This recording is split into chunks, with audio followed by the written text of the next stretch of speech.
Welcome to Movie Heaven, Movie Hell with me, Simon Aitken, and I'm Keith Eyles, and we are both independent filmmakers who enjoy discussing movies and related topics. So yeah, here we are after a year, right? well, indeed, it's been longer than a year, isn't it? Because the last one we did was Rise of Skywalker back in 2019. Oh, wow. Okay. There you go. I managed to block that one out of my mind. Yeah. Well, yes, we both of us decided to come back and to talk about the state of cinema, because 2020 has been a hell of a year, and I hope you, our listeners and viewers, are doing all right, and you haven't lost any loved ones during this pandemic. But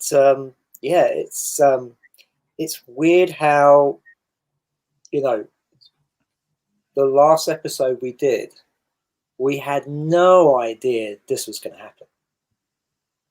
That's right. And how it was going to affect us as filmmakers. Yes, indeed. Yeah. I think a year ago, okay, yes, it was known about, but as far as the general populace was concerned, we had no idea, did we? No. Literally. So, yeah, very, very, very frightening. And a lot's changed. And actually today, while we're doing this, I was quite sad, actually, quite moved to learn of the passing of Captain Tom Moore, and in the news. Very sad. I mean, I know he had a great innings, but it's just sad to think that it was the dreaded virus that brought it all to an end. Yeah. But yes. It's really cheerier things.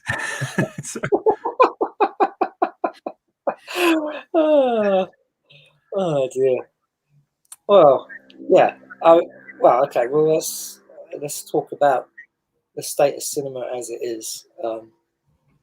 So all the big studios pulled their films that were supposed to come out last year, the likes of Black Widow, No Time to Die, the Bond film. June was due to come out for Christmas, and yes, and now this sort of drive towards streaming, and it's just so weird, because I think you used to just be able to, go to a cinema and go and see these films. Yes. Yeah, I must admit, it's one thing that I miss immensely. It's actually voting season at the moment for the BAFTAs, which I'm fortunate enough to be part of, and I've really missed late last year and early so far this year the being able to actually go to screenings and Q&As and actually see the films on the big screen and see the filmmakers in person talking about those experiences. Obviously they have adjusted, as many businesses have, to doing this online and having the Q&As in a similar scenario to what we're doing now, on a stream type call, whether it be recorded or live. And it's something, but it's obviously not quite the same, I have to admit. So as somebody who's not a BAFTA member, how do they work? Is it literally just like watching a live stream that you can ask questions, through comments, or is it just a case of you have to sit there and watch it as if it was pre-recorded? It depends on the situation. In the best case, it's a situation where you get a unique login to watch the film, hopefully on a smart TV, if you've got one, on as big a screen as possible. You see the film, it is watermarked with your name and your membership number, so that there's absolutely no chance of any piracy whatsoever.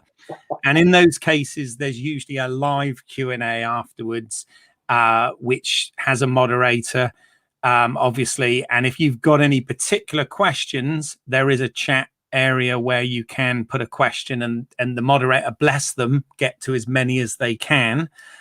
In some cases, they are pre-recorded, and you have a portal where you can go and see the film, you know, at your leisure, essentially, a bit like receiving a screener, but online, and again, watermarked.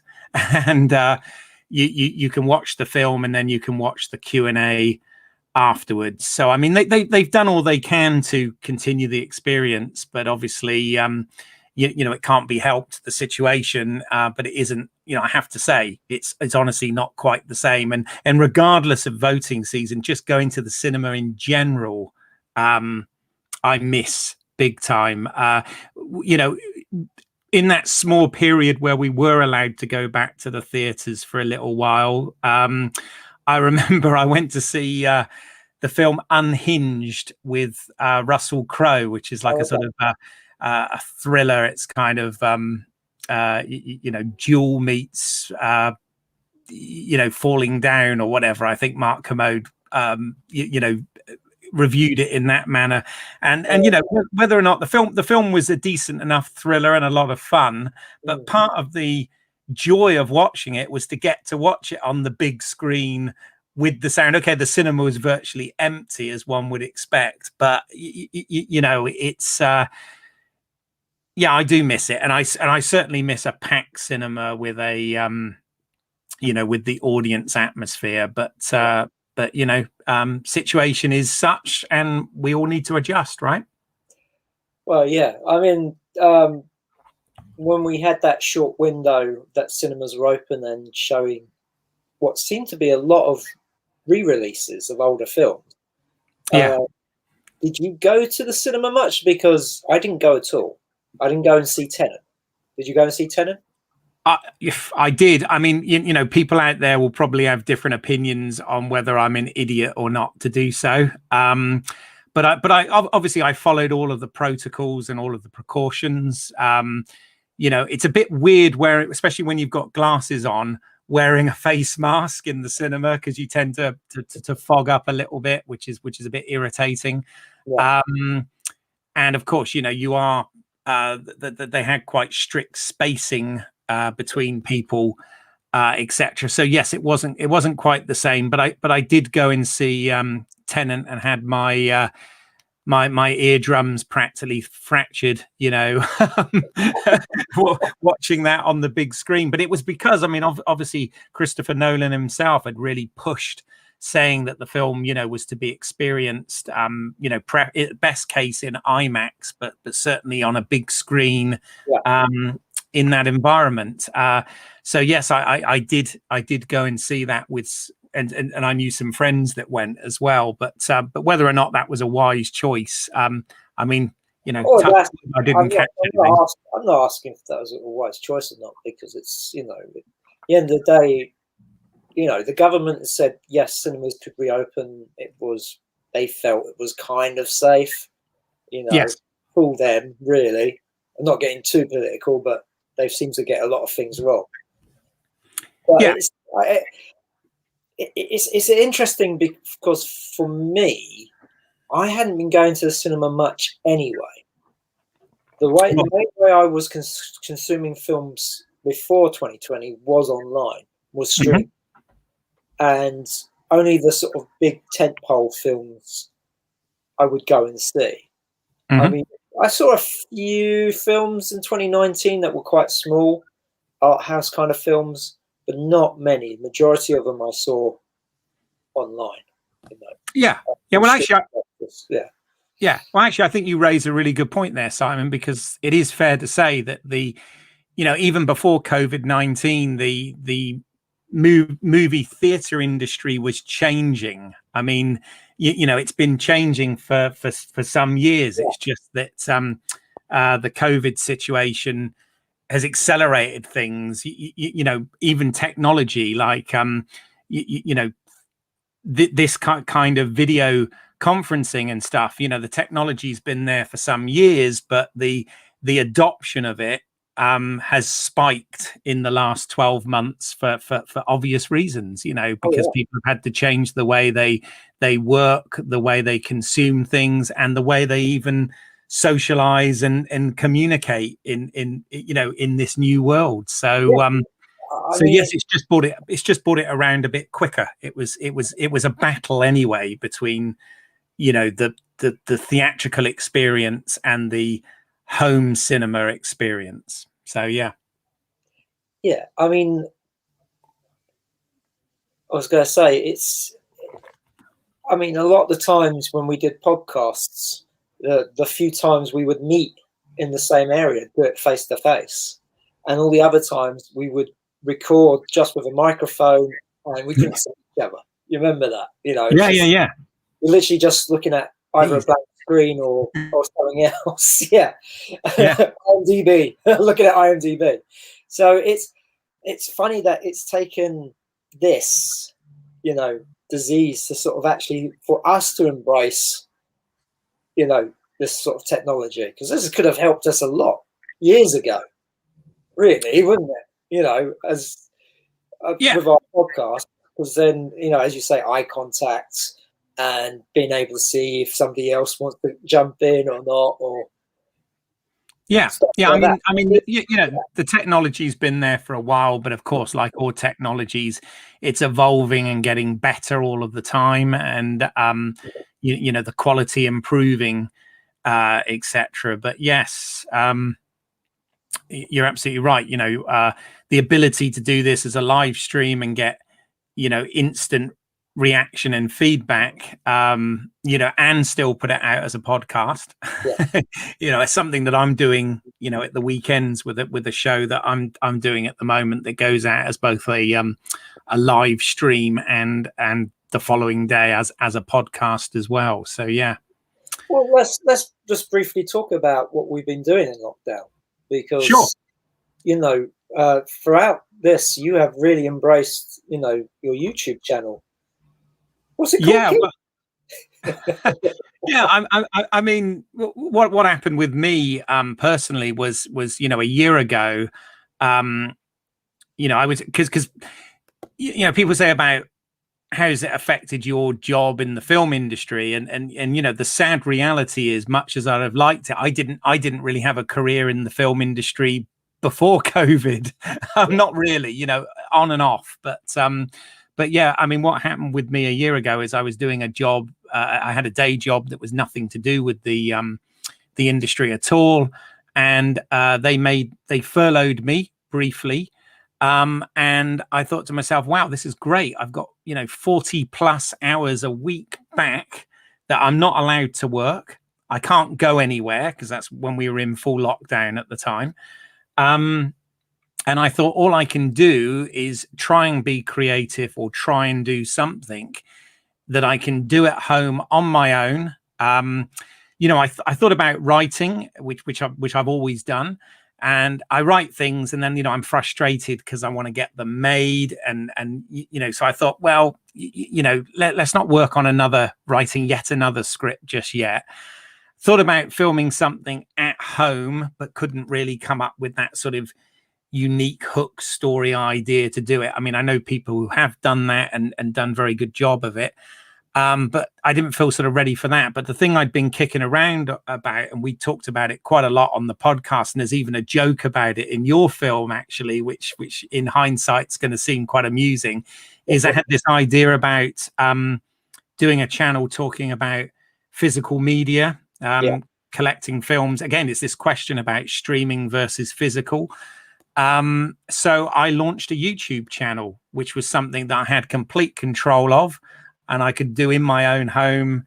And I didn't need any additional help to do it. I needed very little additional equipment to do it, because the first few episodes I literally, shot on my iPhone. Any smartphone with a decent camera will do. And I even edited the first episode on that, which the workflow was a little cumbersome. So I did change that. But, between the kit I had at home, it was kind of enough to do that. And I've tried to, I'm learning all the time, but I'm trying to sort of continue to produce content. Obviously, that's not my dream. It's more of a hobby, of something that I'm interested in, a facet of film that I'm interested in, and I'm putting that out. But to be fair, what you've been doing is more exciting, right? Oh, you mean the feature? Yeah, I mean, come on.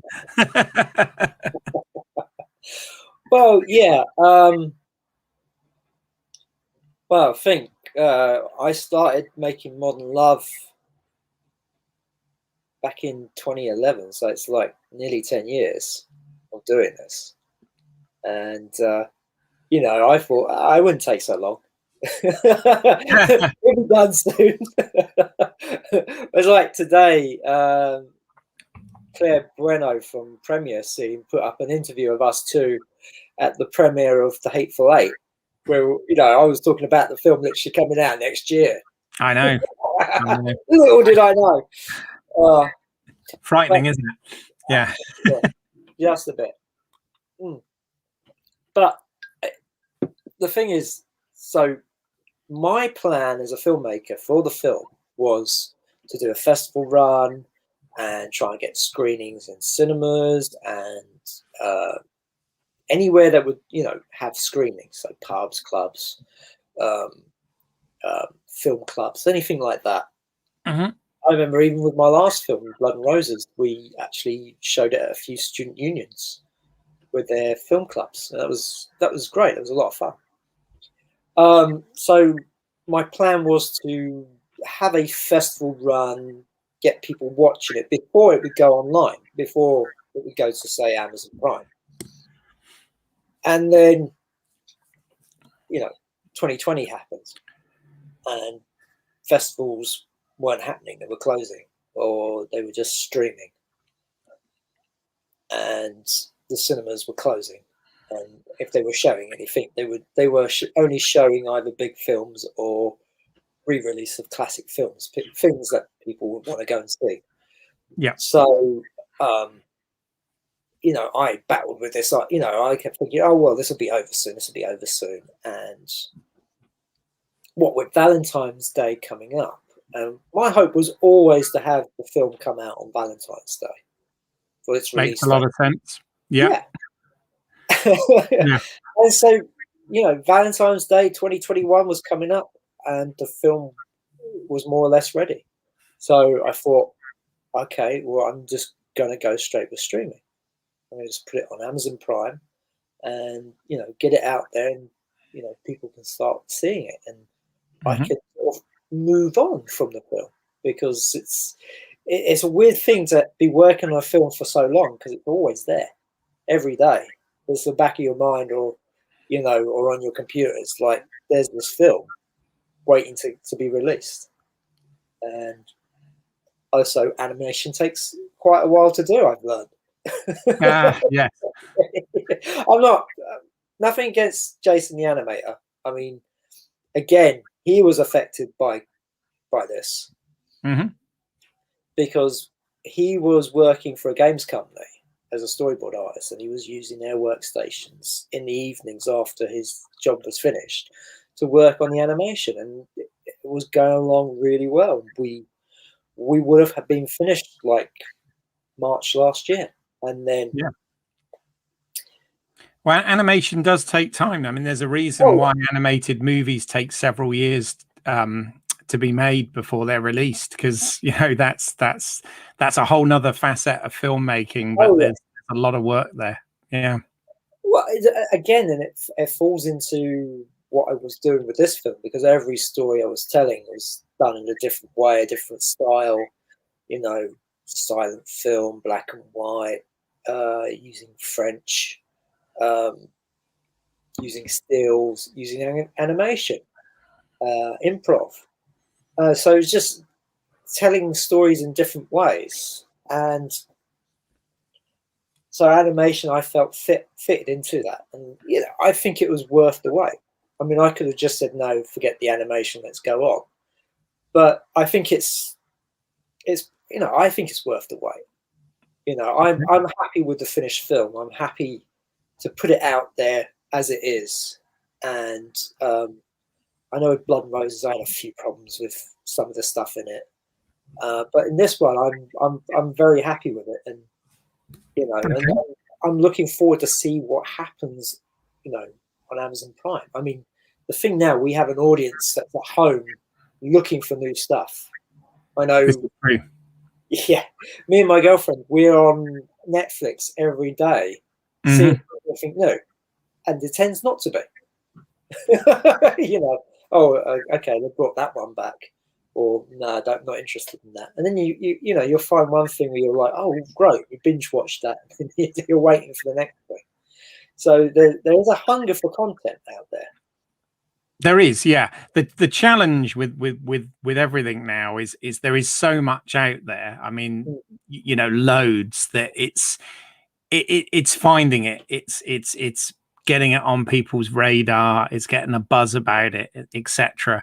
And this is where something that you looked at as a problem initially, I think actually might help you slightly, and that's the fact that obviously you've had this title attached to this film for nearly a decade now, like you said, with Modern Love, right? Okay, I know that's been used in music and all sorts of things over the years, but right when you were due to release this, Amazon actually released a series called Modern Love, right, which is an anthology series. But I look at it this way, that people that will search for that will come across your film, and likewise the algorithm and stuff will probably recommend your film if people have watched that. So I actually think in hindsight it could do you good. I know you were kind of really pissed off about it.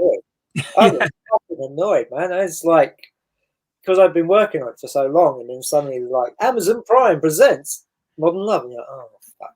But then there's so many films out there called Modern Love, and people always suggested to me, change the title, change it to something else. But I've kept it Modern Love because there's a connection to Bowie in one of the stories, and I don't want to lose that connection. And if I had the money, the film would play out on that song. If I had the money. Yeah. Fair enough. I mean, it costs more than the bloody films to make to pay for that song, but there's still the David Bowie connection. I mean, to be fair, Modern Love is kind of changed in the last year when you think about it as well, right? Well, yeah. Here's a little spoiler for everybody. We had, when we were doing Keith's segment. Yes, Keith is in the film. We were coming up with ways to do a scene with me and him in it, and we tried different ways of doing it, didn't we? We tried it in a car, tried it in the back garden, and it just never seemed to work out. So in the end, we did it as a Skype call, and I think people will now watch it thinking, "Oh, they're doing that because of 2020." It's like, no, we filmed that like 2 years before that. Yeah. It's so weird now to see all these shows and sort of short films where everything's a Skype call. Very true. I want to ask, are you a fan of the Skype calls genre of films? I actually am. Yeah. I'm a fan of. I do like it when technology is used.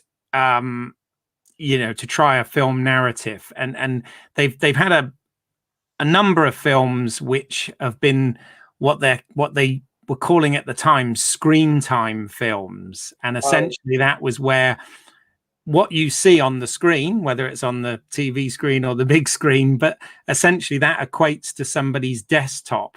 Yes. And like Unfriended. Yeah, there was Unfriended. There was a couple of Unfriended films. There was also a really good thriller starring John Cho called Searching.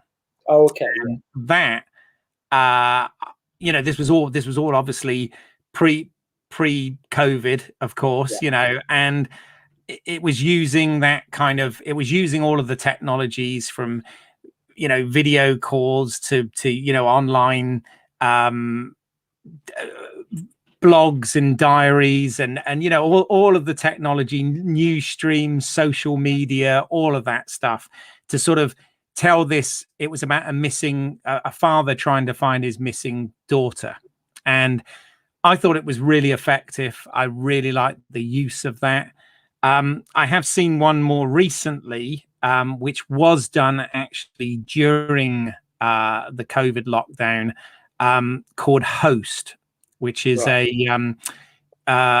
it's kind of a Zoom-based horror movie where they do a seance over a Skype or a Zoom or a whatever the technology is, FaceTime call. Yeah. And that is actually quite effective. That's I watched that a few weeks back and was pretty impressed with that. So yes, sorry, a long answer to your question, but I do kind of enjoy it when they use technology and innovations to try and do something. It was like, some of the early found footage films, but I know we're going back 15 years or whatever now, but some of those have been done very well. Blair Witch is like 22 years old. old. Well, Blair Witches, that was but there was that kind of there was a lot that followed, and I always said that the ones that worked best for me, regardless of the genre, were the ones that actually sort of stuck to the rules. The ones that I always thought were a bit crappy were the ones that suddenly you'd have an objective angle in there, or some sort of fancy edit, or a musical score playing that wasn't diegetic or whatever, and you just sort of think, well, hold on a second, that doesn't make any sense. But when they stick to the rules with these sort of using technology for the narrative, I actually think that can push storytelling in quite a creative and interesting way. Well, found footage is kind of like the Dogma 95 of the horror film. Yeah, it is literally like, you film with handheld cameras, and whatever you see is what you get. So there's no score over it. And the Dogma 95 was kind of an interesting experiment of how to make a film. It's like, well, here's some rules to make a film, and you can say it's Dogma 95, and it allows you to, get away with things that you may not get away with in a bigger budgeted film. Exactly. Yeah. No, for sure.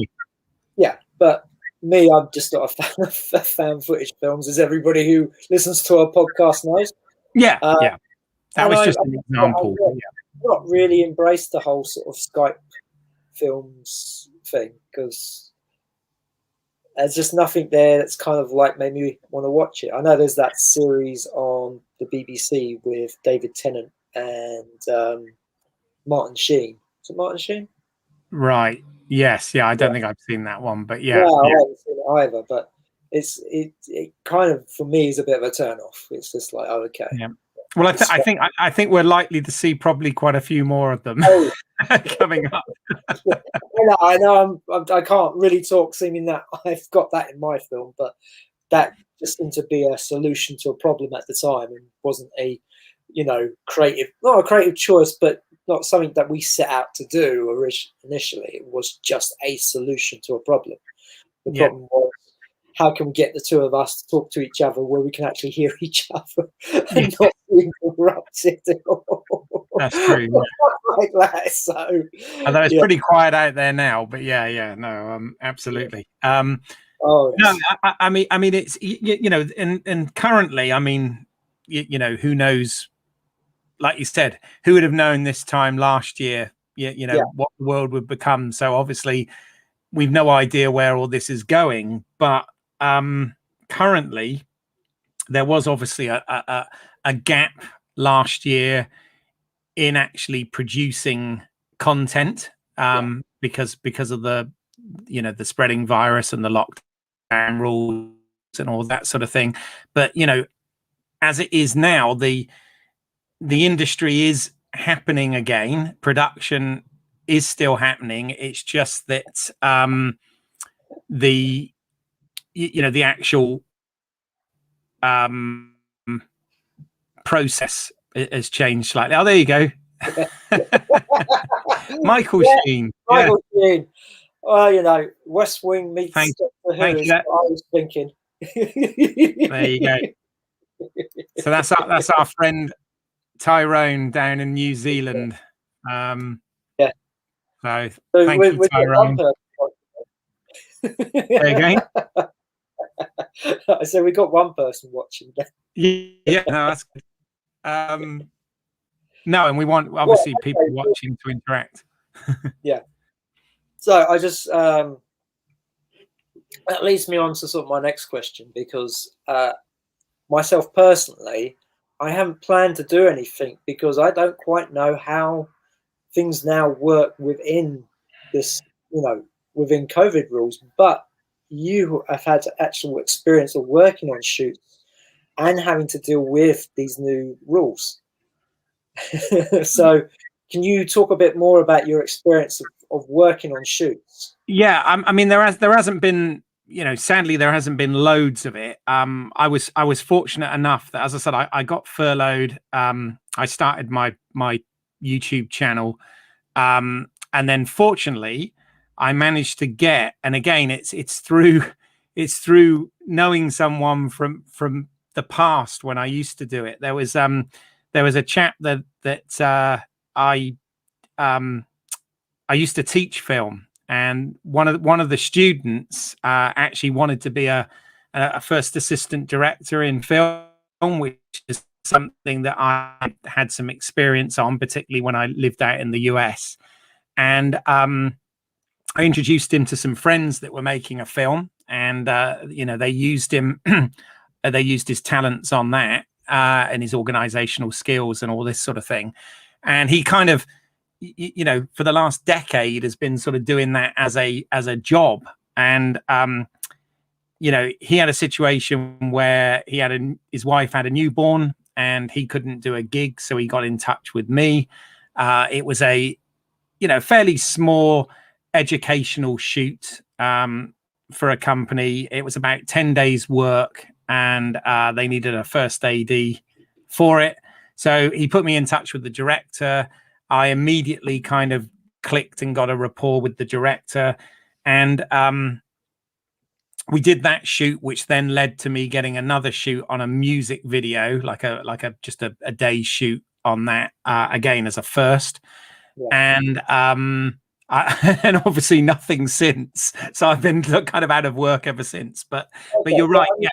You've been on 2 sets now where you've had to deal with COVID rules. So what are the COVID rules? What is different now than it was before? Right. Well, what it was then, and when I say then, I'm talking, this was kind of last summer now. So you know, obviously things have moved on as well. But you know, this wasn't, as I said, this wasn't like a massive you know, BBC production or Hollywood production or anything like that. It was an independent video shoot, as I said, for an educational organization.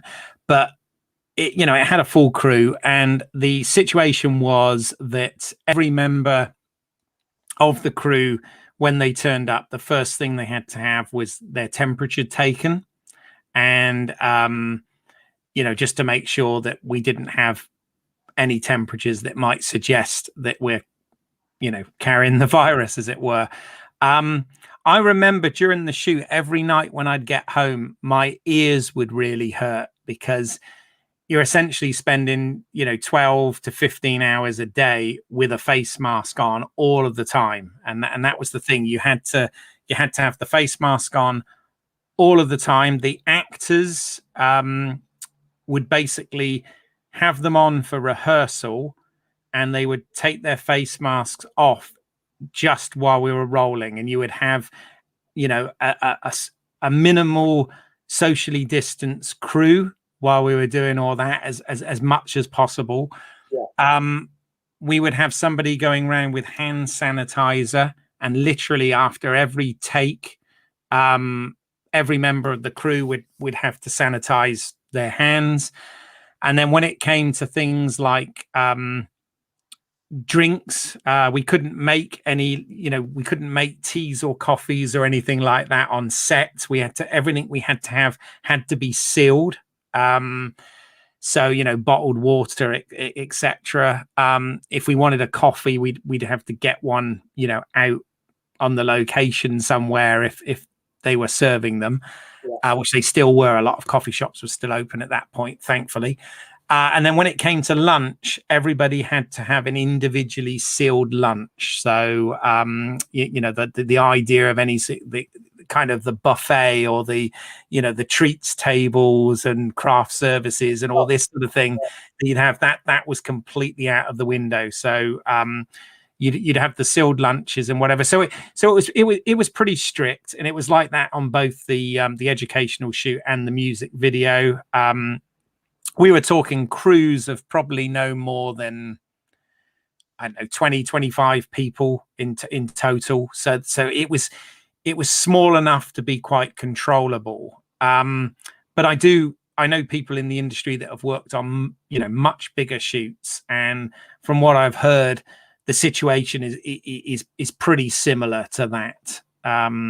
The distancing, the sanitizing, and the mandatory wearing of face mask is there all the way through, other than obviously the actors, but even then, you know, it's kept to a minimum, only while the cameras are rolling as such. So you know, it's not an ideal situation, but it's minimalized as much as possible, and we were still able to run.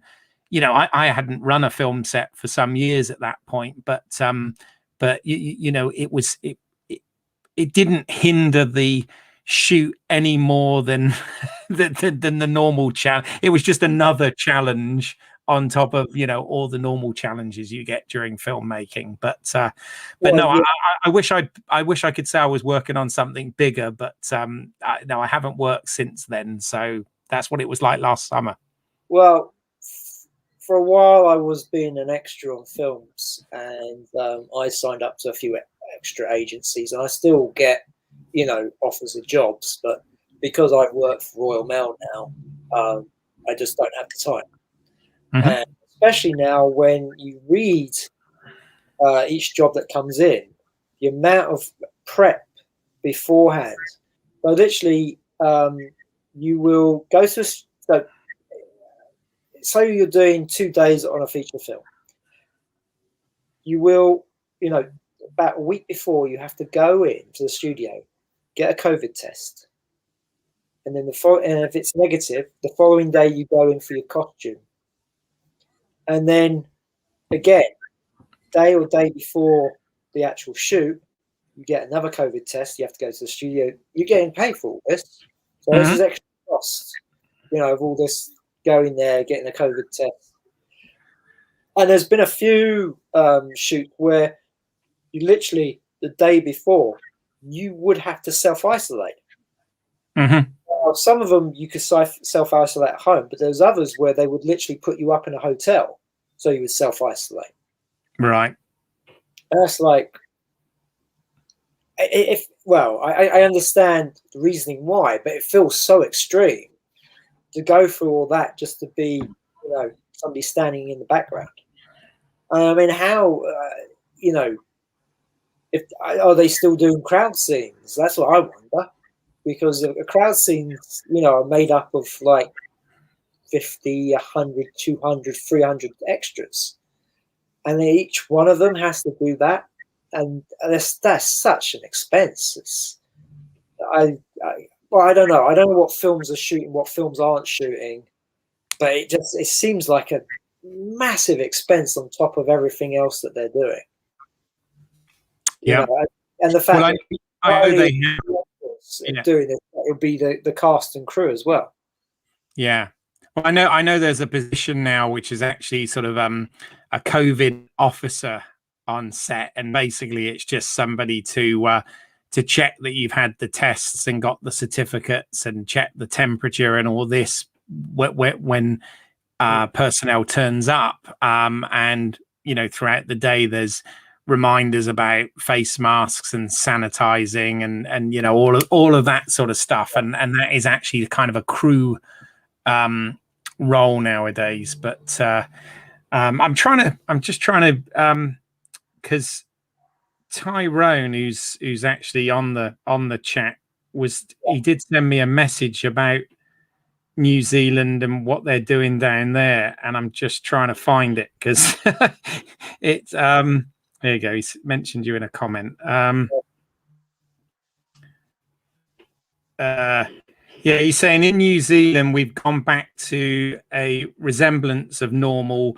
The industry is thriving, but we're very heavy on mask wearing and distancing.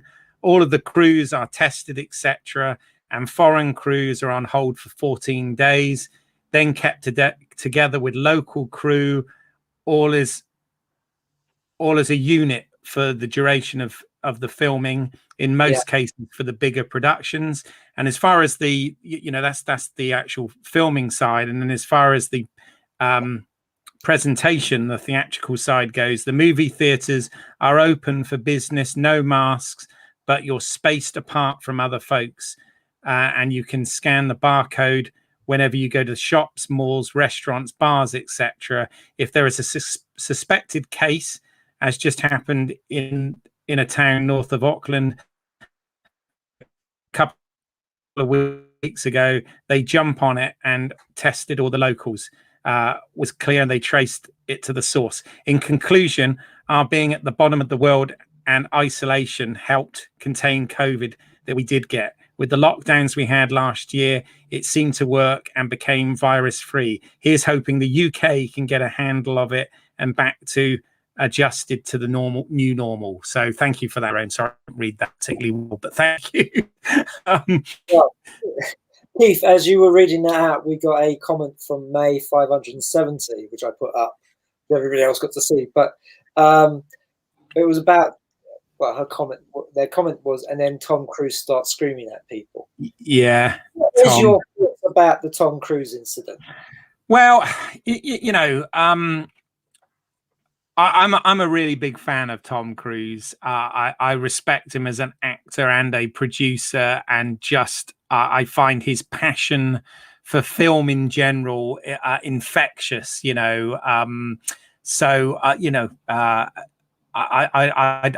love to work with Tom Cruise, but yeah, I mean, obviously, we heard the recording, and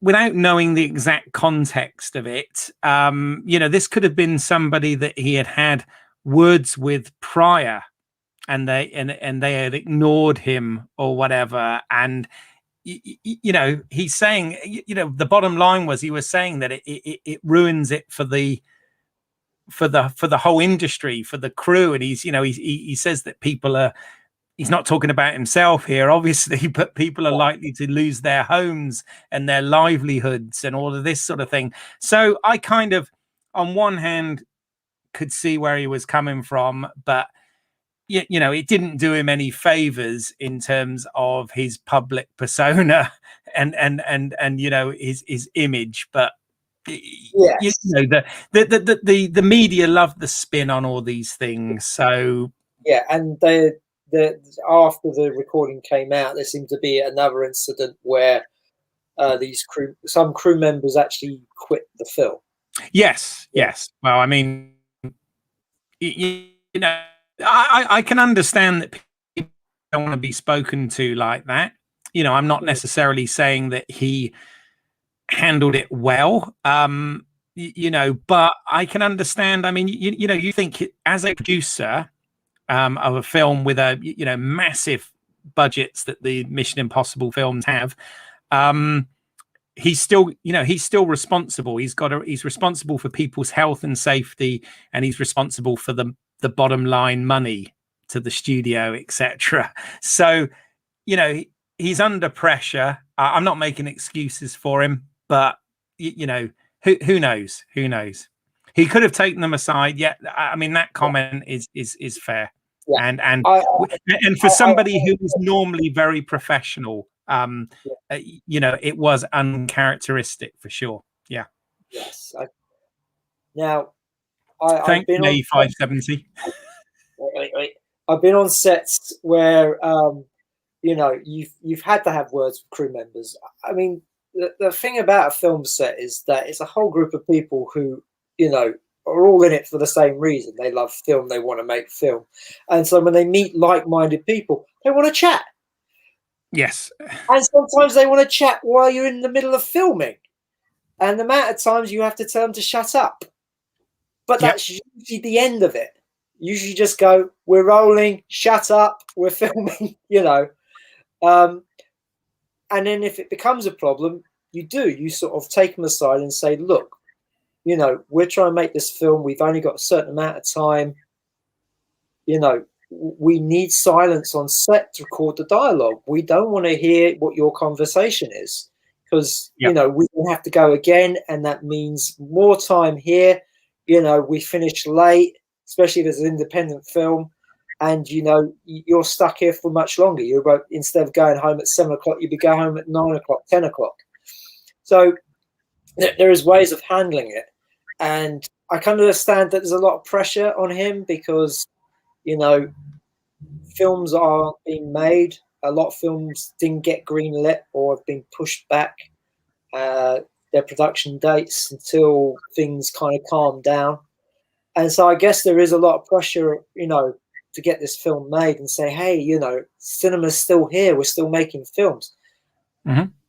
But the other problem is, you know, when we come out at the end of this, are studios prepared to spend the amounts of money that they've been spending on these big films?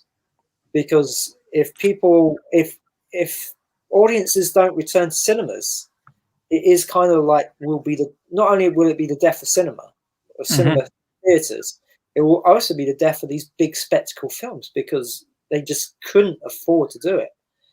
I mean, from watching like YouTube channels like Midnight's Edge, you know, there's whole talk about the Bond film not going to streaming because none of the sort of streaming companies were willing to pay the amount of money it would have cost to take the film off, you know, the studio's hands because they had put so much money into it. I mean, there's other factors as well because there's a lot of advertising and product placement put into those films. Yes, there's particularly a lot of the Bond ones, yeah, which revolve around the film being shown in a cinema. Yeah. So there must be that pressure on him as well. That so, you know, to make an outburst like that. And of course, there's also other people who think, oh, it was staged so that it become a news story. Publicity. Yeah.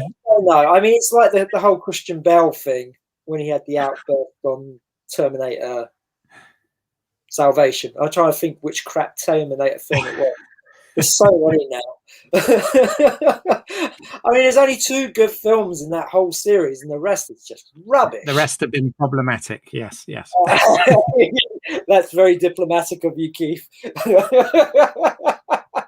Hey, I still like the Sarah Connor Chronicles, but that's a whole nother thing. But yes. I can't comment. Yeah, I mean, yeah, it wasn't. You know, Tom Cruise is normally a very professional individual, and yeah, that outburst didn't do him any favors, didn't do his image any favors, for sure. So yeah, but yeah, in terms of what you were saying about the oh, hold on a second, what's this? Do you think cinemas become more popular? Yeah, possibly. Yeah, possibly. I'm almost wondering whether it's going to be sort of 2 things are going to happen because, first of all, the major studios, have had to kind of accelerate their for a few years now. They've been looking at the success of the, you know, like the Netflix streaming model, and as a result, you know, many studios have sort of rushed out their own streaming platforms that have been in development, you know, whether it's, you know, HBO Max or Disney Plus. The idea being that it would go cinema and then it would go to their streaming services. So it would, you know, it wouldn't go to Netflix or Amazon. Yes. In the US.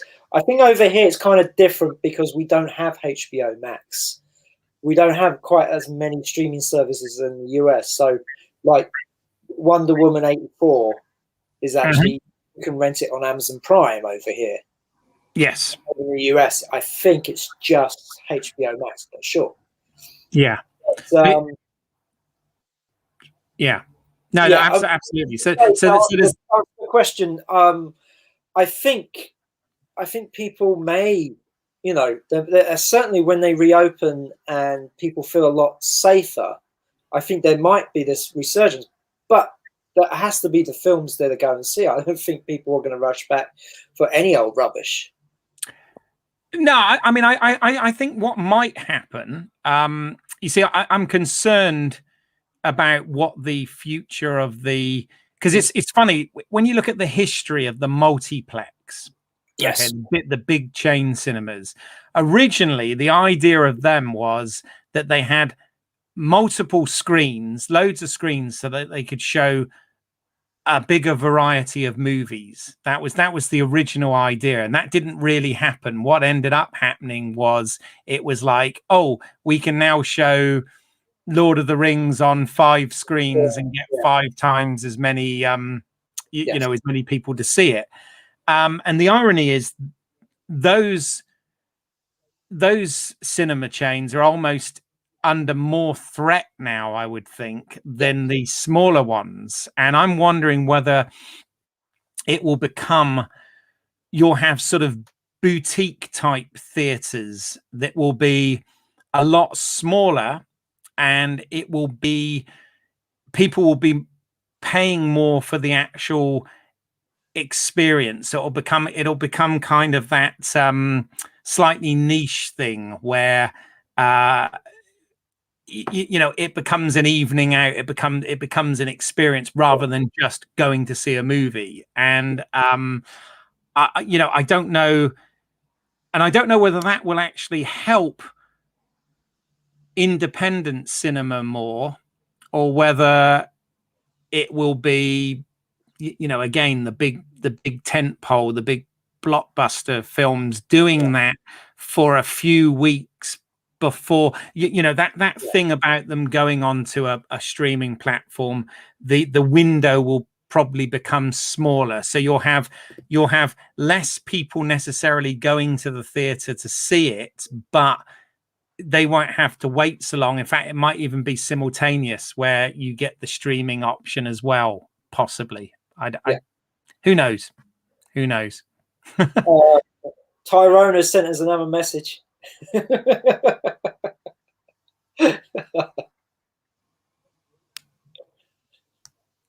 Oh right, yeah. It's gone on so long that all the technology has been updated. Got to get those new Sony products in. There you go. Well, I mean, I kind of agree with you. I mean, you say the window is going to be really short. I mean, there will be no window. It will literally, it will be in the theater and it will be on streaming, and it's up to the audience how they want to watch it. Because a lot of the times, I really enjoy watching a film with an audience that's with the film. Hence why I love going to Fright Fest, because you all love horror films and you're there to watch a good horror film. You're there to laugh or cry. It's really awful. It's like Dario Argento's latest masterpiece, and that's really good experience. And as you say, if you're a big audience and they're with it, it's great. But a lot of the times when you're with an audience and you get the few who are on their phones or it's really distracting and it's really annoying, and you don't get that at home so much. I mean, we're gonna, best case, and who knows, but best case is that we're gonna have more choice. We're gonna have the choice. But the reality is, yeah. but the reality is that this situation was happening. It was definitely, this scenario was definitely happening pre-COVID.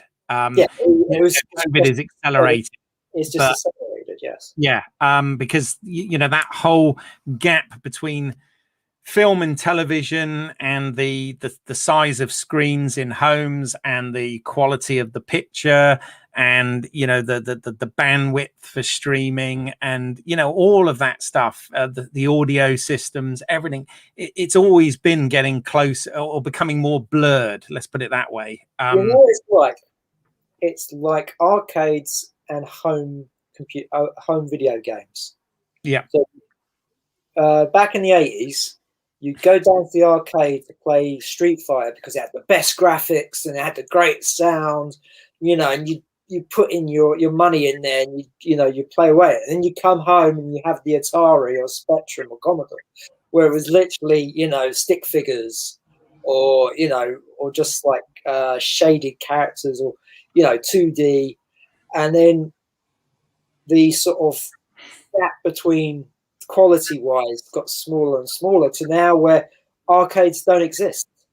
I mean, if anything, they're a boutique thing where you go along. Oh yeah, I remember playing that game with the stick and the two buttons, and you have like these immersive, you know, video games, VR, but they're all sort of home based. So kind of like cinema and home cinema, the gap of the quality is getting smaller. I mean, before we go to the cinema to watch a film that was shot on celluloid because that was, you know, the highest resolution you could see the film at.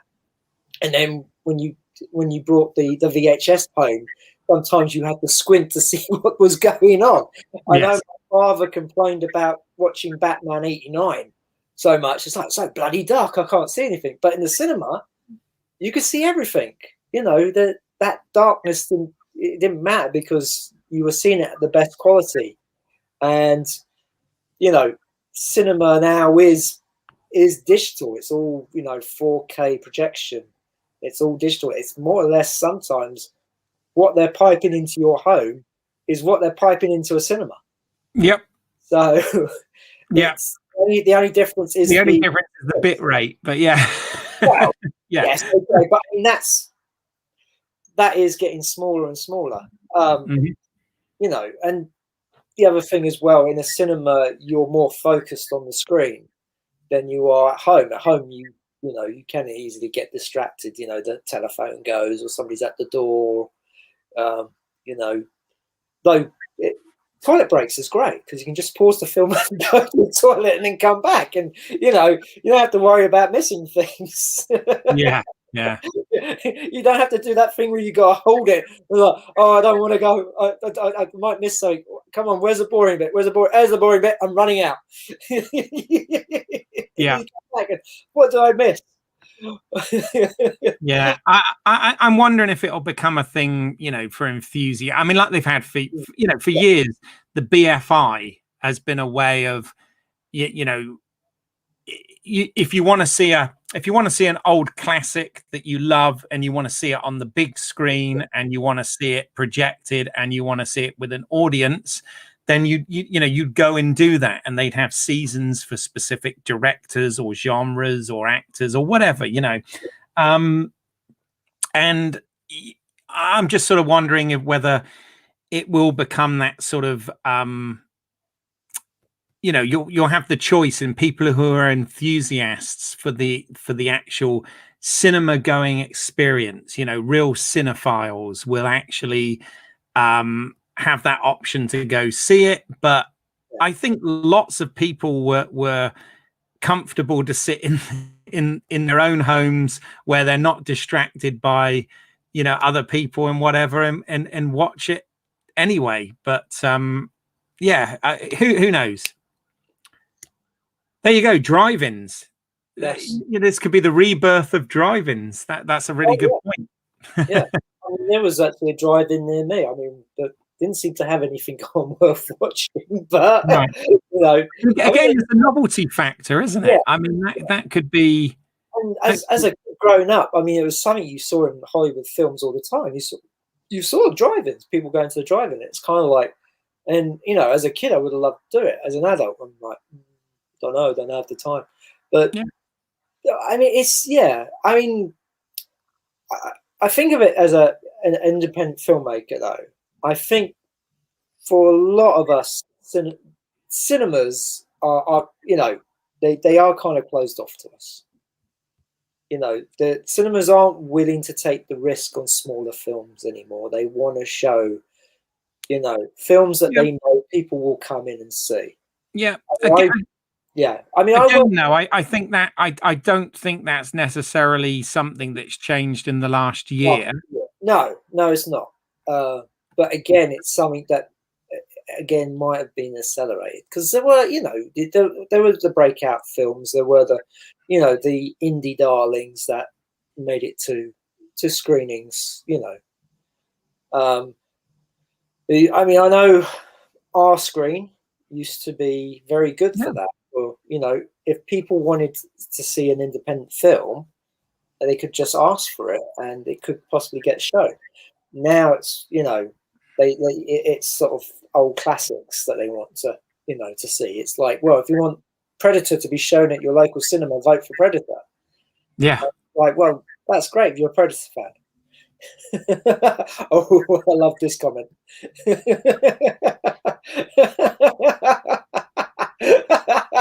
Well, again, when it's done well, it's.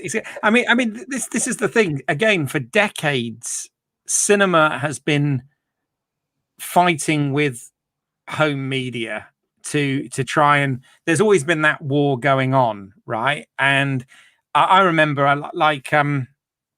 a few years back, I went and saw a film where you can have the dining experience while you're watching the film. Yeah. Oh, okay. And personally, I didn't like that because I'm such a film nerd that when I'm seeing the film, I'm a terrible date to go to a movie with, because when I see the film, I want to be 100% focused on the film, and I don't particularly want to be ordering a drink and a burger and all of this sort of stuff whilst the film's on. Yeah. Okay. I thought you were going to say that you wouldn't pay any attention to the young lady you were with. It's like, these days the chance would be a fine thing, but yeah, in the past I've definitely been accused of that as well. But the point is that they've tried that. The whole 4DX thing was another, essentially that was another gimmick to try and make the cinema experience different to the home experience, as the two, like you said, as those lines get blurred. So it's nothing new. I worked in a cinema from 1999 to 2000, and for the last bit of my time there, I was a projectionist. And the talk was always of what the thing with cinemas is that, they show the films all the time, even if there isn't an audience. There's no audience, they still show the film. They'll show this film to an empty screen. And so it's a way of trying to get people in when they normally wouldn't go, because peak times is evening and weekends. And sort of during the weekdays, unless it's weird. Some films actually did very well during the week because an older audience would come and see it. Films like The Green Mile did very well during the week, but other films didn't. And so they were thinking of ways of doing, having events, sporting events, theatre, concerts. So people would come and see them in the cinema. And they were talking about that all the way back then, back in 2000s. Because I mean that whole trend of which I kind of was a supporter of in some respects, the whole making it that going to the theatre, which can be an incredibly costly thing to do, particularly if you're seeing one of the big shows with a big star or whatever in it. The fact that they were filming it so that anybody could go see it at the cinema, I actually thought was quite a I know it's not quite the same thing, but I thought it was a very, very well-intentioned, inclusive idea, which was still, at the bottom line of it, let's be honest, they're a business, still a way of of making some more money by getting that screen, Yes. you know, filled with people. Used. Yeah, it's being used. There's actually people coming along to see it, because I mean, sporting events, you know, they're shown at different times, especially if it's like, you know, the World Cup and it's been shown in a different country. I mean, pubs do it all the time. So, you know, to get audiences to come in when they normally wouldn't. And I don't know how much of a success it was, because I was only in a cinema for a short amount of time. And so once I was made redundant, because they closed down for a short while, and then they reopened as something else. But then my job was gone. And also, even back then, we knew being a projectionist wasn't much of a career path, because, you know, even then digital technology was coming in. It was a bit of a dying craft, unfortunately. Very much a dying craft. Yeah. And the same, I loved doing it. I actually did love doing it. I like physically, you know, touching the film. So I didn't like it when a reel actually rolled out from me and went fucking miles, and then having to, you know, roll it back up for fucking ever.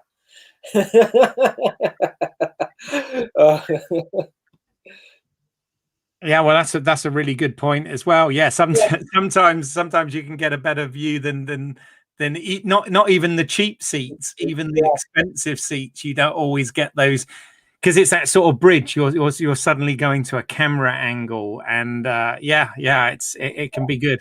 I mean, the appeal of theatre is actually to see the person in the flesh in front of you, even if it is a bad view. But yeah, I mean, it's also all these things to get people to come back to cinemas. But the problem is, they still just go for what, you know, these big audience films, and it just doesn't give, like, smaller filmmakers a chance, really. Even if it was just like, you know, if it was during a week when schools are in, you know, show a few independent films, and, you know, might get a few people to come in who normally wouldn't come in during the day. Yeah, I mean, there are some chains that, you know, really support that, like Curzon and whatever here in the UK. But yeah, I mean, it is for a long while. It has been that the big chains are for the big blockbuster studio films, and that kind of independent cinema. It has almost been like streaming has been the place for that. Well, yeah, I have to say, myself personally, my films probably wouldn't be seen if it wasn't for streaming. There we go. Blunt as that is, I mean, it's just the fact that, you know, I couldn't get a distributor to pick the film up on, say, on DVD or anything like that. I think the closest I got to was Ghost House Underground. They really loved the film, but they didn't know what to do it. That was what they wrote. And the reply was, well, you can release it. You know, that's what you can do with it. But, you know, they weren't willing to take the risk. Yeah. But Amazon Prime, I mean, I originally had the film out on DVD through Amazon. And then online streaming came along with Amazon Prime, and I jumped on it. And, you know, the film's been on there now for like 10 years. And, you know, I've seen a sort of income come in. I mean, it's slowly decreased over the years, but it's been something. I mean, I never made my money back, but it's better than nothing. It's better than just the film sitting on a shelf somewhere just gathering dust. So I, as much as I sound like I'm like a big, I don't like streaming. I do. For me personally, it's a way of getting my films out there for people to see it. Though I would love to see my film on the big screen. You know, when you make these films, you do think of it as a big screen experience. Yeah, I think every filmmaker does, and if they don't, then you know, I sort of question whether they should be making the film in some respects, because even when you shoot for like television now, you know, you're essentially shooting for a much bigger screen than traditionally. And but you know, I almost see that there's sort of a weird parallel here, because obviously the channel that I started during lockdown was about home media, and you know, essentially physical media and home cinema. You know, this is coming from the guy that wants to go and see movies on the big screen. But you know, there's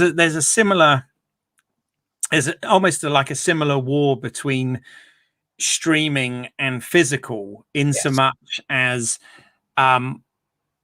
physical now for the masses, you know, that had its sort of big thing, you know, in the 2000s or whatever, where you could, you know, you'd go into a, you know, a supermarket or a store or whatever, and there would be literally shelves of titles, both old and new, and things straight to DVD as it was then, and all sorts of things. Whereas what's kind of happened now is, again, you've got these, using this term boutique, but you've got these boutique sort of independent labels now, and what they're doing is they're putting the cost up front, if you like. So instead of making tens of thousands of these, producing tens of thousands of these releases, what they're tending to do now is make maybe 5,000 releases, but really going to town and, you know, commissioning fans to do commentaries and you know, produce unique artwork and special packaging and all of that thing, aimed specifically at the collector, the person that wants to always own that film and have the extras and have the nice packaging on the shelf and all of that sort of thing. So you're paying a little bit more for them, maybe, but they're producing fewer of them. So there's almost like that sort of collector's value there as well. Yeah. And I just wonder whether that will be a similar mirror to what will happen with the movie theaters. You know, it'll become much more of a niche, much more of an esoteric experience that the masses don't necessarily do, but the people that are the real, you know, fans, the real geeks of that particular thing, maybe pay a little bit more to do, but go and do it and have it perhaps in a better quality. Because like you were saying, you go to a multiplex, or we used to go to a multiplex, and people would talk and they'd be on their phone and they'd kick the back of your seat and there'd be popcorn and spilt drinks and all this sort of thing all over the place. And the presentation wouldn't necessarily be great because they'd be more interested in selling you the popcorn and ice creams and all this sort of nonsense, right? A lot of the time up in the booth, there's nobody up there. Yeah, exactly. They don't even have the button. They don't even have to press a button. It's all, you know, automated. Mm. So, you know, it could be out of focus. It could be, you know, the wrong ratio. And you literally have to go and find somebody to say, look, there's something wrong with the film. Yeah. And you have to wait for them to run upstairs and, you know, fix it, or get the manager to fix it, or whatever.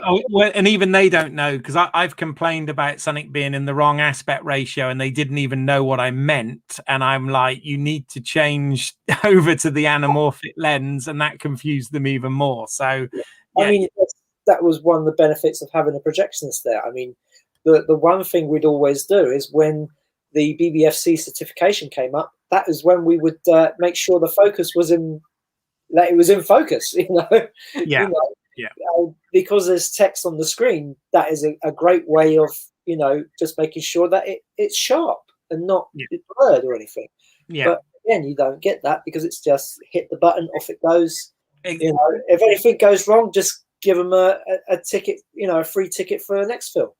Exactly. But I mean, that's like my point. Whereas I say now, they'll do a smaller run of a cult film or a niche film or something, but they'll package it beautifully. They'll put, you know, booklets with essays, and it will have, you know, multiple commentaries and deleted scenes and everything you can imagine, and it's the best quality transfer, and you know, all of that, and you pay like, you know, 30 quid for it, but there's only like 5,000 of them made or whatever, right? It'll be a similar thing where you might pay more to go see a movie, but you know, we've already seen it in some cinemas. You're sat in a much more comfortable seat. You know, that there will probably be somebody that is a dedicated projectionist that cares about the audio and picture, and you know, do those sort of things properly, and it becomes more of an event and less of a mass thing. and more of a niche thing, I guess. But Yeah, who knows? quite possibly. I mean, I do feel that the cinemas have not really cared about their audiences too much of late. It's literally just pack them in and hit go. And, if there's a problem, as I say, give them a free ticket. But it is just literally pack them in, and that's because they've seen with each sort of big summer release that the amount of money that's taken in. But of course, to make that kind of money, they have to spend that kind of money. So each film that comes out, they have to, they have for every sort of $500 million film that they make, they have to make double that back. And it's cool. Yeah. It just feels like it just can't go on like that because it just would take. Well, you'd think it would take one film to bring a whole studio down. And it almost has in cases, but yeah. Well, I mean, I think that going forwards, moving on after this, it will be like an 80s film, apocalypse film. You see the survivors come out of this, and hopefully they will try and do things to get the audiences to come back. As I say, hopefully there's a bit more care when it comes to the actual presentation of the films, as you say, make them more like an event. Less like secret cinema. Bloody expensive, secret cinema. I mean, it depends. It depends on the film. Some of them have been done good, and some not so good. But I take your point. If you just want to see a movie, it is a hell of a palaver, But yeah, if you want to dress up and and make it a thing, it's an event. It's more about the event than the actual film. I feel sometimes. Yeah.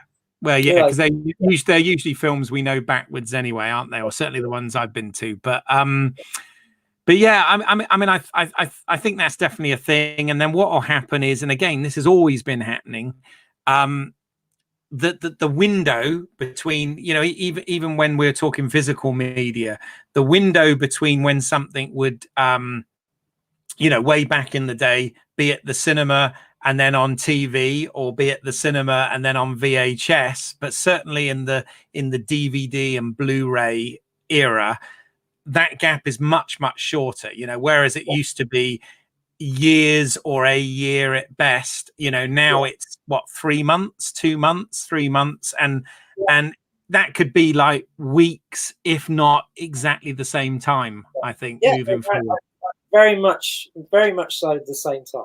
I mean, literally, it will be, if you want to watch, say, Black Widow, you get the choice to either go to the cinema or watch it on Disney Plus, paying for it. Yeah, well, I mean, Disney's a prime example. I know from Disney had that investors meeting at the beginning of the year, and for some of it, not all of it was public, but for the bits that were, and obviously they were announcing what they were doing with Marvel and Star Wars and all of this stuff and Pixar and all that. But the whole thing is, I mean, Disney's take on physical media, for example, and I only know this because obviously it's kind of what I'm basing my whole sort of channel around. So I keep quite up on the news and this, and Disney don't want to invest in physical media anymore. They're in, all of their investment now is going into the platform, is going into Disney Plus. I mean, look at the content for Marvel. Look what the schedule for Marvel is. There's hardly any film for it. Most of it is TV series. Yes. Event streaming shows that, I mean, because of the success they had with The Mandalorian, that really, I don't think even they expected the level of success that they were going to have with that. And of course, they want to replicate that with everything else now. And essentially, it's that sort of, it's not a TV series as such, but it's not a movie either. It's kind of, it almost fits that sort of limited series thing in between, with the streaming, where you've got more time to tell the story, but they're not necessarily 22-hour-long episodes. They're like 10, 30-minute episodes, Well, that's right. I mean, I remember the BAFTA screening of Black Star that that you invited me along to. And the director of that was saying that it was, it was a 10 episode run, I said it was like making a 10-hour film. Yeah, Yeah, yeah. you know, and That it's model. yeah. I mean, you've got that way of doing it. I mean, sort of 2 Christmases ago, we watched me and Antonio watched The Irishman on Yeah, Boxing, and you know, it was perfectly a decent watch. I mean, you could have split up into maybe 3 actually hour-long episodes of stuff. You know, it would have been quite reasonable to do that, but because we were home and not much to do on the day, you know, it passed the time away. It was yeah. a good film. I actually went to the cinema to see that one because again, but again, this is where Amazon, Netflix have been doing things correct, because I've seen quite a few directors say this now, and they've all sort of said the same thing. You know, Alfonso Cuarón with regards to Roma, Scorsese with regards to The Irishman, Spike Lee with regards to the Five Bloods, and there's some others as well, but those Yeah, are the examples that sort of spring to mind. And they actually said that, you know, the reason it's on Netflix and the reason they went with Netflix is because no studio wanted to touch those projects with a barge pole, right? no, But the other great thing about Netflix is not only did they cough up the cash, but they gave the filmmaker absolute creative control. They weren't restricted by the length of the film, or whether it was going to be color or black and white, or what. They could do exactly what they wanted to do, and they had the full control. The only payoff, as Scorsese said, was it meant, yes, it could be in the cinema for 2 weeks, and then it was going to be on the platform. yeah. And that was the compromise. But he said he wouldn't have got his movie made otherwise. And the same for Roma, the same for The Five Blood. You know, all Yeah. of that wouldn't have got made other Yeah, if. I mean, we've complained in the past that the sort of middle budget film has kind of died a death when it comes to the big studios. They're not willing to do it. They either want it micro budget or mass, big budget. And the films that were in between, the stuff that the big films paid for, they've more or less gone away when it comes to the big studios. So to have Netflix do that, and I mean, I applaud Netflix for that, and Amazon Prime, and I mean, I don't know if any other sort of streaming channels are going to do this. Who knows? But again, that's another reason why I do like streaming, the fact that those kind of sort of smaller films, the more intimate films, you will find on the streaming channels, and I find those more enjoyable now than I do sort of the big budget films, because a lot of the time, I mean, Marvel has made so much money of superheroes punching people, or going against big blue beams shooting up into the sky. Or, I mean, I enjoy them. I really enjoy those films, but there's only so much of that you can take. You can't just live on a diet of just superhero films alone. You need to have, your fine cuisine. It's in some sense, or Yeah, that smaller meal instead of just the popcorn. yeah. And And what I've also found kind of interesting with that stuff as well is like obviously with streaming, unlike with network television and with you're not limited to a time. Hence why Scorsese is able to knock out a movie that's 3 hours. I mean, I know he tends to do that anyway, but but what surprised me, like with The Mandalorian and with WandaVision, which is on at the moment, is the fact that I almost expected these shows to be longer because they weren't restricted by the time, but it's actually gone the other way. They're telling these stories in sort of 30-minute chunks now, yeah, as opposed to the 45 to an hour, which has been the traditional. And even some movies that are getting put out now are they're barely sort of 80 minutes in length and stuff. So it's weird. Again, we've just got more choice. We've got stuff that goes on yeah. long but also short form. I think that's sort of more the influence of like YouTube. I mean, a lot of people like watching short content. you know. They'll hate this then. Well, it is our podcast. They won't be surprised. No, exactly. But yeah, it's it's that thing of faster, more intense. Yes. The quote George Lucas on set of Star Wars. Yeah. I don't know. It's this whole idea that audiences' attention spans are short now, which I think is bullshit. I think if you are telling a really good story, people will be engaged for as long as as long as you can keep that engagement. So if you can tell a story in 3 hours that's really engaging, then those 3 hours are going to fly. If you tell a really crappy story in 3 hours, then of course nobody's going to have any patience for it. Yeah. I always feel that the story's length is dictated by the story you're telling.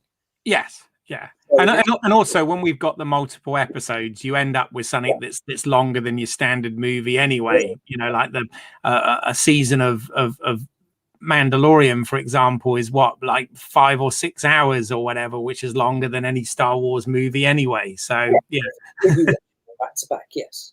Yeah. So, but yeah, it's interesting where it's all going. I mean, it's technology and society. Even before pandemics, it was always changing behavioral patterns, consumerism. Essentially, it's all about the bottom line is it's all about money at the end of the day. But it does evolve, and who knows the thing is, it is all still going at the moment, and there was a point last year where it did stop completely. So I suppose we're over that at least, right? Yeah. I mean, as I say, I think personally, it's kind of been like the survival of the fittest. Some chains aren't going to survive, some will. And we will see more, as you say, of the more boutique cinemas. Hopefully, those that survive this, possibly, yeah. I mean, it's nice to hypothesize these things. Yeah. Who knows? But yeah. So all these sort of cinemas that are empty. I mean, they still got to pay the rent. They still got to pay the electric, the bills and everything, and the staff. Yeah. So there'll be a lot of casualties. I mean, it's kind of like going to be the survival of the fittest. But then when we come out of this, what will audiences' taste be like? Do they want to go back to see the big blockbusters, or would they want to see the smaller films on the big screen?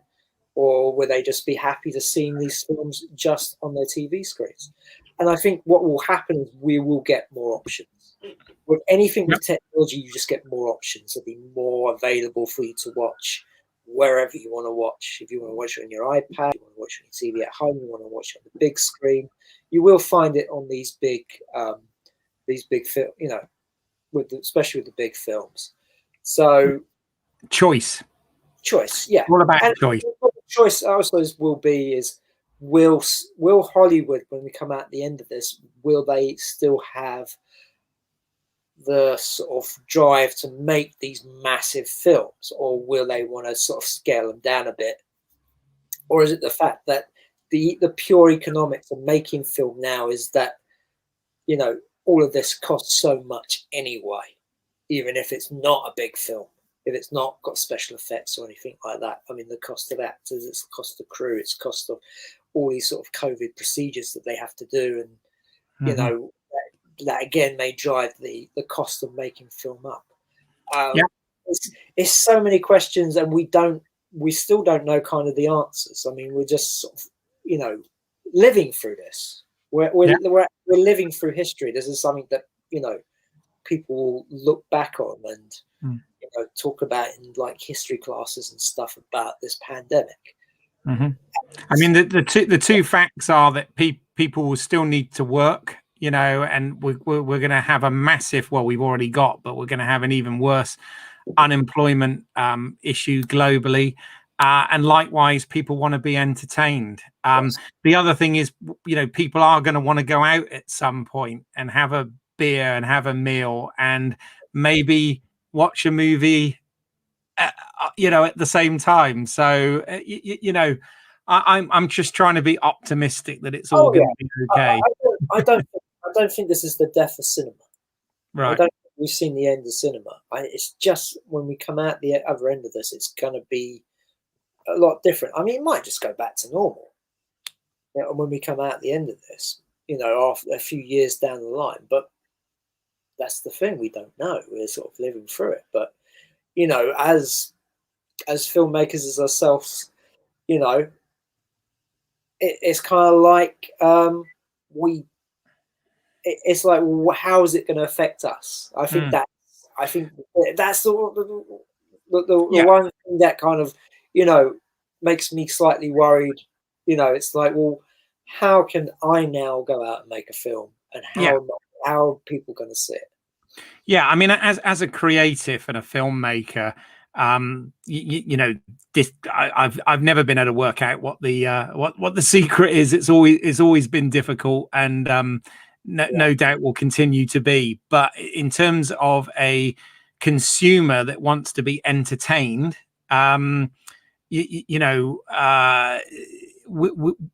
we've just got so much now there. What was that last comment? I didn't read that. It was show it again. Yeah. Well, the cult of celebrity is on the wane. Yeah, I wouldn't disagree with that. It's definitely it's got a different meaning today to what it used to have. That's for sure. And is that necessarily a bad thing? No, it's not. I mean, it's like throughout this whole pandemic, it's kind of like, I'm not worried what's the likes of Tom Cruise or any celebrities up to. Well, it'll be all right. Yeah, I just worry about my family and the people I know and their families, and just hope that everybody I know gets through this. And indeed, so far, knock on wood, it has been the case. We're surviving. Yes, indeed. Well, and also, it's an exciting time for you, I think, with the imminent release of the film. Yes. Well, yeah. I mean, I'm really looking forward to finally getting it out there and kind of, getting this weight that's been on me for these last years to, finally be lifted. Because, as I said before, it's something that's always been there, sort of in the background. Yeah, aren't we just? Yeah, that's so true. Yes, it was a bit, disingenuous, wasn't it? Now, when they started singing Imagine, and it's just like, imagine all the celebrities who are, in their penthouses and mansions through all this. Wow. I think they'll be all right. Yeah, I think they have no concept of what we're going through. Yeah, no, exactly. I'm just excited that George Clooney might be Butt Rogers.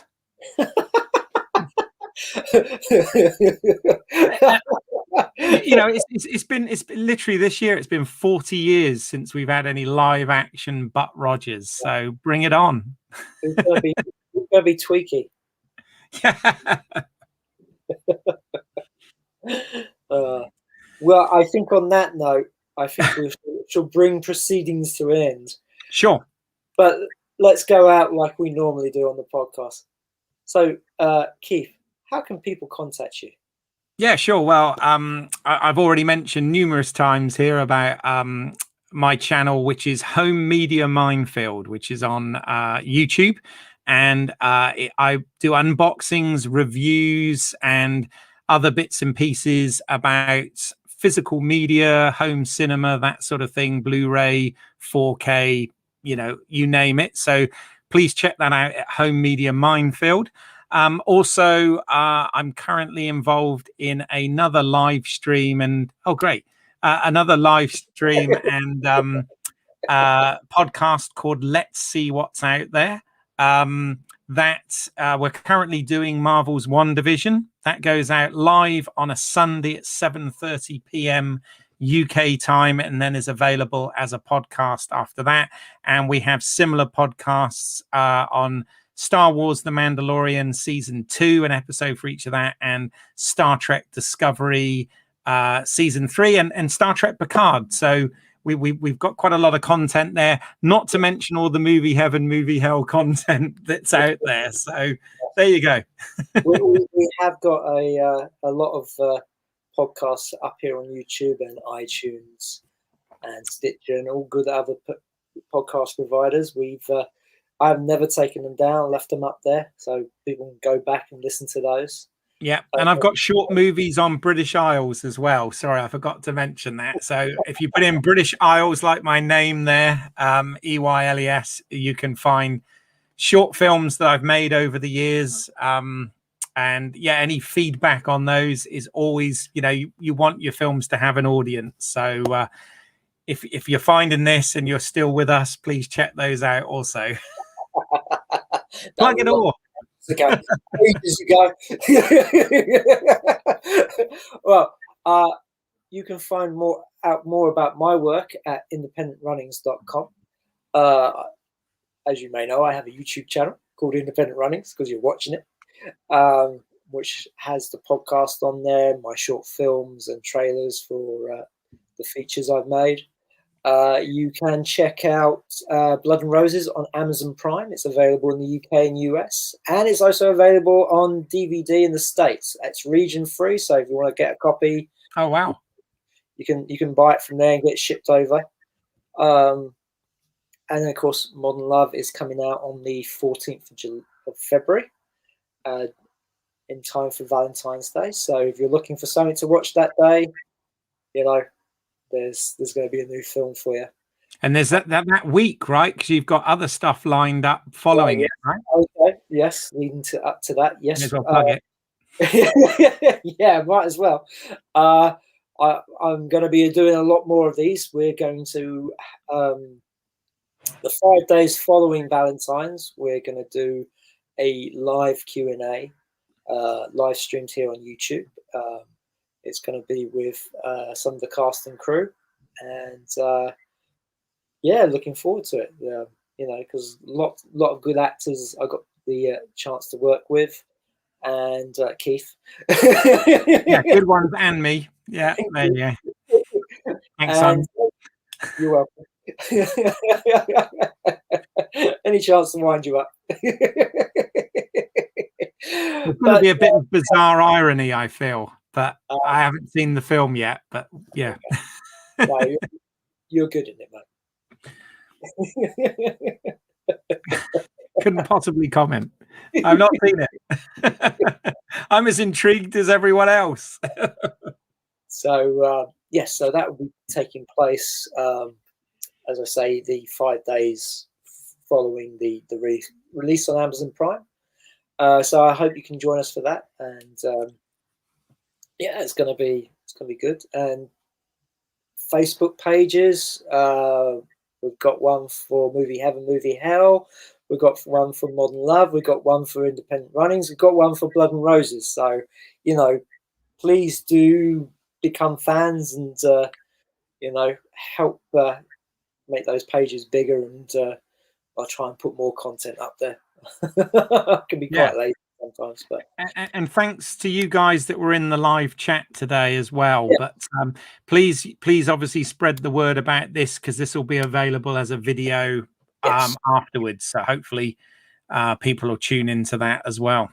Yes. Perfect. And I don't know, will we come back for another episode of Movie Heaven, Movie Hell? There's always stuff to talk about. Yeah, we might do. I mean, I've really enjoyed this, and one of the things I'm enjoying about this is the fact that I don't have to go and edit it. Edit it, exactly. So, easy workflow. Yeah, there you go. You just can't edit out any nonsense. Because the one thing people don't talk about podcasts is the amount of editing that goes into them. Oh yeah, that lasts longer than the actual podcast itself. So it's always good fun. No, it does, absolutely. which is why I've moved Let's See What's Out There over to a live stream stroke podcast is kind of, well, also it gets us on another platform. That's the way I look at it as well, and can make it interactive, so it's all good. Oh yeah, it's great fun, and it's nice to have an audience sort of, you know, putting in comments and questions and stuff, so we can talk about them, just not just the two of us waffling on. And on that note, yes. So, well, do join us for the live stream Q&As that's going to happen for Modern Love, and who knows, we may come back and do some more of these movie heaven, movie hells. Take care, everybody, and as I say, I see you soon. Thanks a lot, guys. Bye. Bye. Thanks, Simon. You're welcome.